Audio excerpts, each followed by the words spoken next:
Good afternoon, and I'm very happy to be here. And, well, we're going to give this to you because I'll get confused. Okay, first of all, I'm a founder of a festival. And first of all, we have to ask ourselves what a festival is. For many, it's just a place where people get entertained. But for me, I founded a festival not to entertain people, but to create a platform of research in which I could experiment with the contents of the festival, but within cultural context. So first of all, we've heard 3 people mention the word art today. We had Eric, Heather, and also Rainer. Now, if we look at that, and we say Eric mentioned the word art in the context of education, Heather mentioned the word art in the terms of tourism or service industry, and Rainer mentioned it in the area of economics. So you can see that art is not only art per se, it's not only beauty, it also is applicable to many other areas in our society. Last year we were in, or this year, excuse me, we were in Singapore, and we were challenged with the idea or the task of creating a conference on sustainability. Now, if we take sustainability, we have just 3 things. We have social equity, we also have the regulation of the economy, and we also have the reconciliation of the environment. However, all these things are easy to talk about, but they're hard to achieve. And in order to achieve such things as sustainability, we need to have what's called participatory culture. That means everybody has to participate.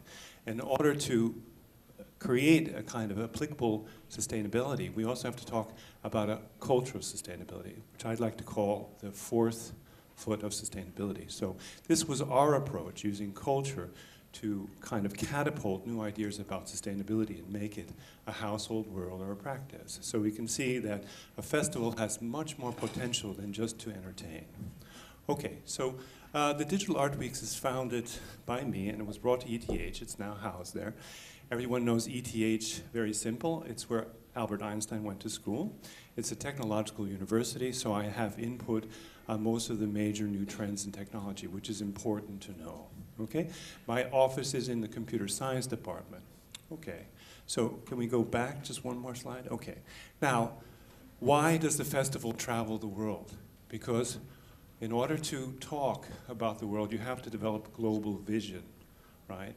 And as was said before, you need to develop a critical mass of people to make a difference. So as we travel the world, we don't only develop a sense of global vision, we also collect like-minded people, which create a critical mass which can make a difference. Okay, so we've been to Zurich, Shanghai, Xi'an, Vancouver, Singapore. We're going to South Korea, and I hope that we'll get to Taiwan in 2015. Okay, next slide. Now basically, this is the abstract of this talk. And the next slide, please. Next slide. We'll highlight kind of the key words which actually I've been following for over 10 years now. If we look at a research platform, it's not a festival, it's a research platform. Experiments in synergy. That means art and science, not only art and science, but they also are very fuzzy boundaries in themselves. So when you join art and science, you would get very fuzzy boundaries which cause new territories to look in. And for example, if you find in these territories between art and science, what you call points of suture, points at which you can connect disciplines, right? So the idea is to create a platform of research which is not only multidisciplinary in this sense, in order to create these points of suture, but also integrational and interactive. That means we want to present many, many things in order to spark new knowledge, to spark transdisciplinarity, which happens when interdisciplinary comes together, okay? Because we need new knowledge, because at the basis of innovation is always change. Okay, let's go on. Okay, now, I've taken a selection of projects which are all my own authorship in order to show you how this kind of like-mindedness is attracted. Now, I'm going to go through a rather complex series of projects, and I'm being challenged, so I will challenge you. Now, the first concept I have is prototyping. How can a festival act as a platform or a showcase for new technologies? Now, some of these technologies are very bizarre, and I like to use the MIT paradigm, which was developed by Joe Paradiso. That means we take an artist who thinks differently than the people in the lab, and we present him with a problem, a very difficult problem to present new technologies. He will come up with a new idea that is completely foreign to those people in the lab.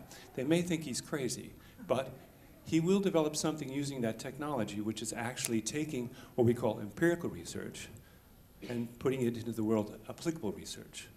Without empirical research, we don't have applicable research. Without applicable research, we have no way to get that product to the industry, to the people.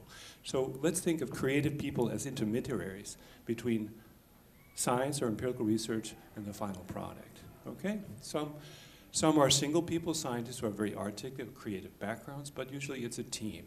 But I like to think of artists as creative people who move ideas forward. Okay, prototyping. What is prototyping? Next slide, please. Going public project. This is a digital arts project. It's very strange. Basically, it uses a wearable computer from the 1990s, and this computer cost 12 million euros, and there was no use for it. I was asked to come in and develop a basic prototype model or project with it. Next slide. Okay, this is the Cubic World Computer. It's actually made in Taiwan. Okay, let's move forward. And this is the system that I developed to use with it. In the center is the computer. On the side, we have a smartphone controller.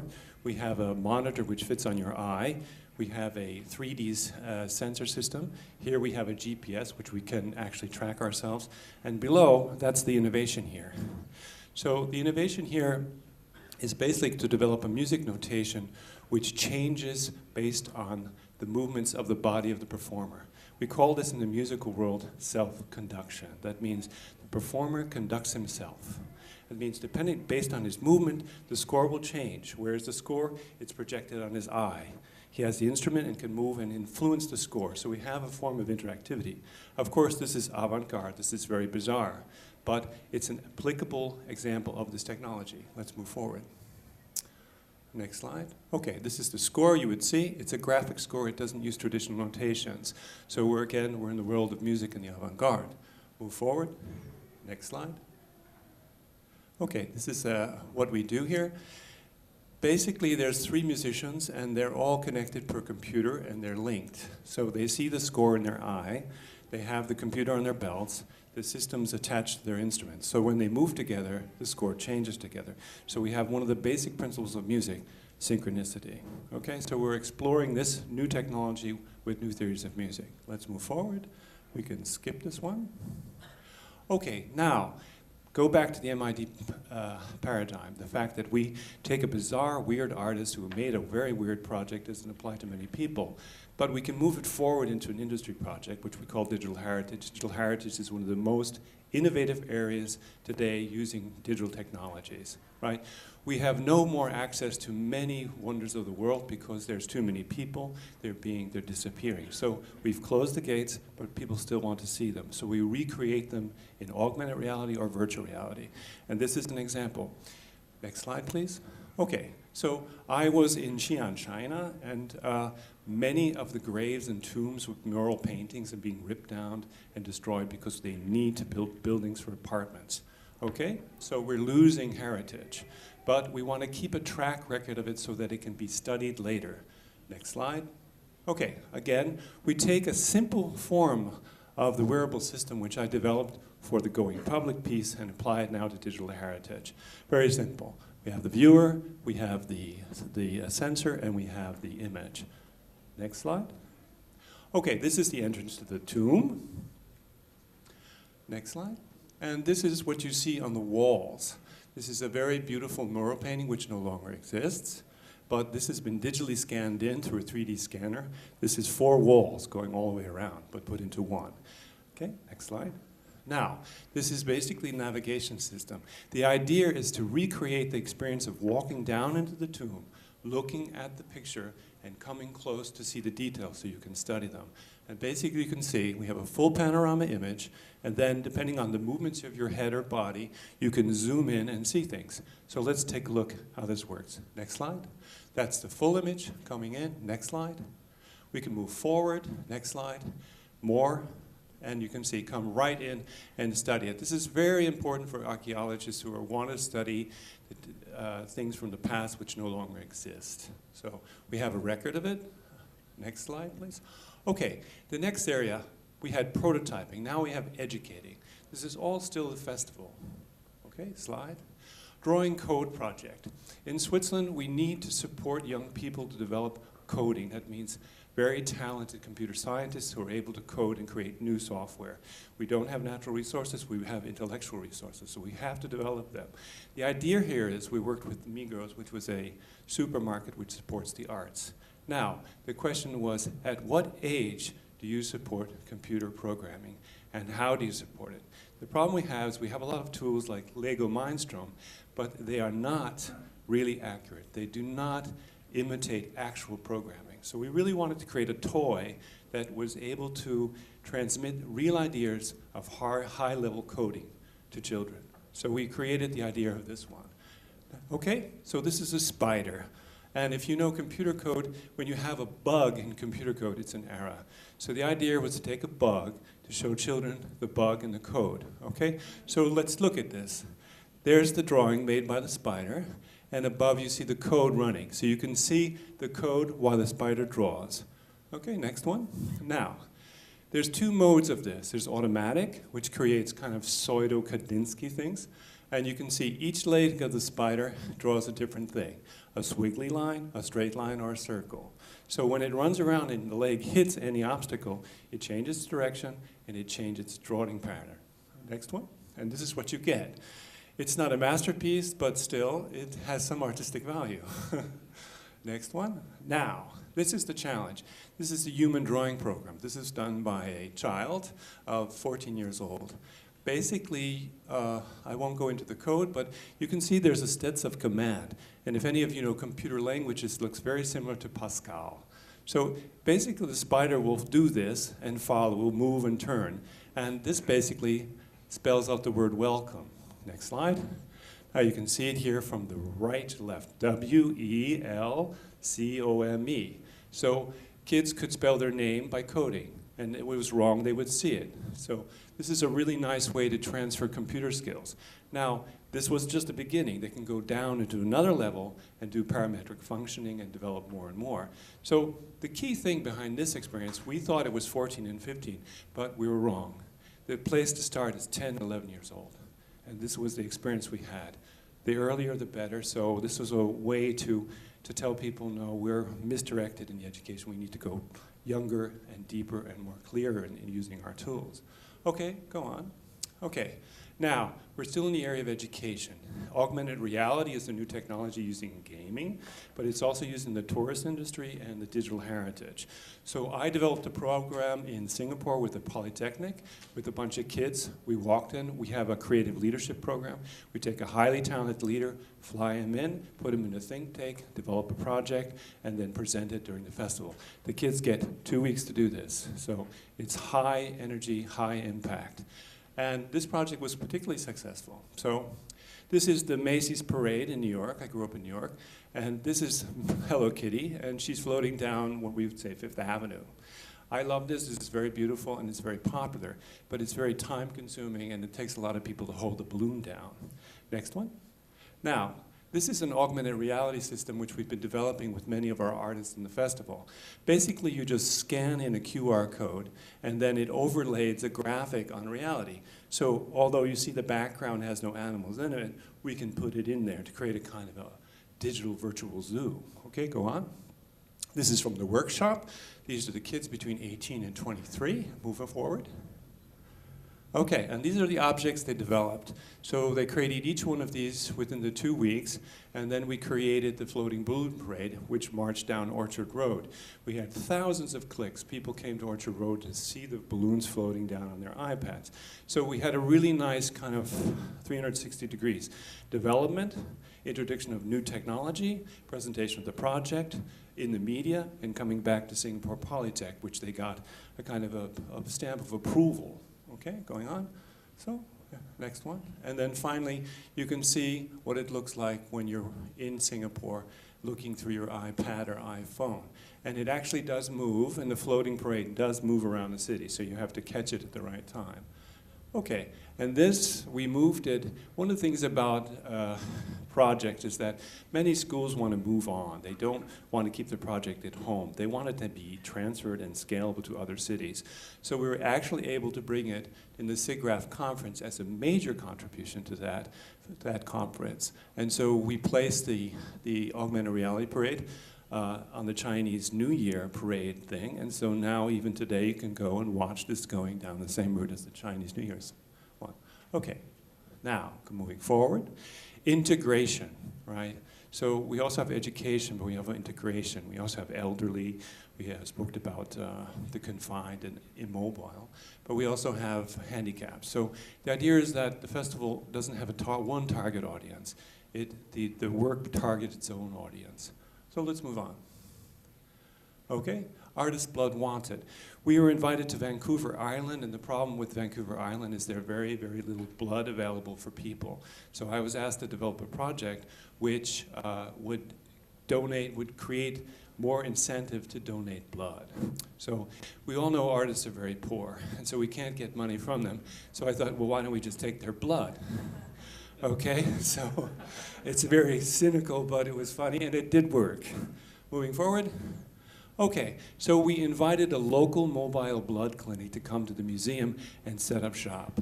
I designed the shop so you had a table, you had the Red Cross and a sign. So you could come in as an artist, sit there, and what was interesting is that, this is very interesting, is that blood donation doesn't happen as I thought it did. You don't go to the hospital and give blood. What they do is they mark you. And when they need the blood, they go and get it. So you're their blood refrigerator. So it's really quite interesting to see how new forms of innovation not only take on technology, but new forms of thinking. So innovation is not only the new gimmick, it's new management. Okay, moving forward. Okay, this artist is giving blood. So to speak, they check your blood. They tell you what the percentage is of donation of your blood type, and some is very less than 1%. So if you're bleeding, it's over. So artists were made aware of what their blood type was and the percentage or probability of donation. Okay, and now what's interesting is that we built a very long picnic table, I think 15 meters, and when somebody came in and donated their blood virtually, they came and could paint a certain number of inches on the table. So by the end of the day, the blood clinic had almost refilled what they wouldn't think imaginable. We had 100 artists donating blood. So it was a very successful social, trick. Now, that's lack of blood. Now we have lack of integration. Many handicapped children, particularly autistic children, have no way to see the outside world. They need outside stimulus to overcome what is called rigidity. Rigidity is the most difficult thing in autism because many autistic children can only eat orange food or just rice or just think white. They can only paint with a single color and only that color from that company. So it becomes very rigid. Now the idea was given to me to invent a game that would break down rigidity in autistic children. Okay, this was a big surprise for me, but what I really appreciated was the trust given to me by the school to make a mistake, because I think failure is really important. I didn't fail, I succeeded, but in the beginning I expected them to have more abilities, but actually it was very difficult. You only had 25 minutes to deal with them, and their concentration span was very difficult. So I came up with a very simple exercise. They only want one single color. So the idea or goal was to challenge them to mix their own colors and to come and paint. So we took two paradigms. One, the color of the rainbow, and the color of the earth. Okay? So first, the color of the rainbows, they would know how to mix tertiary from primary colors. The color of the earth, they would learn how to darken and lighten a color. Okay? So the basics of painting. Moving on. Okay, this is us, kids going into the classroom. Next. Okay, and this is me explaining the idea of the rainbow, because we want to use really tactile things. This is a rainbow, this is the color red, etc. Here's what their paintings, right? And this is what we call the earth cell paintings. This is a hexagonal creation of the earth. Now, the idea was they mix their paints, they come back and paint it. And it actually worked. Next slide. Okay, see? Now, what's interesting is that we took them out of the school, we put them in the museum, and we were able to create this game. What you see on the walls there, you can see the patterns which you can make from the earth. So these are all living beings what the earth has generated. So you can take the earth apart and make these patterns. Next one. Okay, and here's the famous Japanese artist Ichi Ikeda, who I worked with to develop this whole thing, and he's playing the game. So you can create the patterns and things like that. Okay, and these are the patterns being done on the floor from my assistant. Next slide. And this is the butterfly. So you can create this out of earth things. Next one. And these, we also then invited, so to speak, non-handicapped children to develop things. And then we had a high level of integration. We had non-handicapped, handicapped children. We had international artists with the amateur, our naive artists put together. And we were able to present it to a large public. Next slide. Okay, representation. This is where things get complicated. It's always a question, who pays, says, right? So I have to represent a technical school. I have to represent all the arts councils from around the world who participate. And I also have to represent the country I live in, Switzerland. So a festival can also represent a political entity in terms of what that political entity wants to, how they want to be seen by the world. So this is the hard part. This is Switzerland. We have different languages, German, French, Italian, and Romansh. So we have a sense of internationality anyway, but also a sense of confusion because everybody speaks one or the other language. Moving forward, next slide. Okay, now this is Switzerland in reality. We have one sign, but we have to say it in 4 languages. So we have German, French, Italian, what's called Romansh, which is a Roman-based language. Okay, moving forward. Okay, so this is a statement on Swiss image by the Official Office of Foreign Affairs. This was given to me, and I had to make this my task in Singapore. So let's go back, please. Leverage mutual synergies using the full potential of partnerships between Switzerland and other countries to nurture cultural exchange, increase knowledge in order to form long-lasting partnerships, and increase the familiarity with Switzerland as a benchmark country for cooperation in modern environmental policies. So this is what the festival has to do. It's a very big challenge. But some of those words are very much similar to the projects we're talking about. Collaboration, interdisciplinary, multidisciplinary, interactivity, integration. So we have a nice way to do this. Also environmental policies and cooperations. Next slide. Okay, so this is actually how Switzerland, it has 4 languages, but it wants to be international and become a hub for education, for technology, so that they get away from the tourism view of it, that they only make chocolate and yodel. Okay, so they're trying to change their imagery through this kind of what we call cultural diplomacy. Okay, now you can see that the key words of my festival are contained in the statement by the Swiss Foreign Ministry. Next one. Okay, so I could actually end here, but I'll go quickly through. The idea of the festival is to create a festival of festivals. So we have branded events which focus on each area. Okay, for example, if we go back to Heather's project, this is what we would call off-label, right? It's an entrepreneurial internship from bottom up. Okay, so let's move forward. Innovations Forum. Basically, we take very forward-thinking people, but we combine them from different disciplines because what we want is a collision that will. The only thing that is common is the fact that we acknowledge that innovation can only be created by people who see a need for change. And this need for change can only take place when it combines.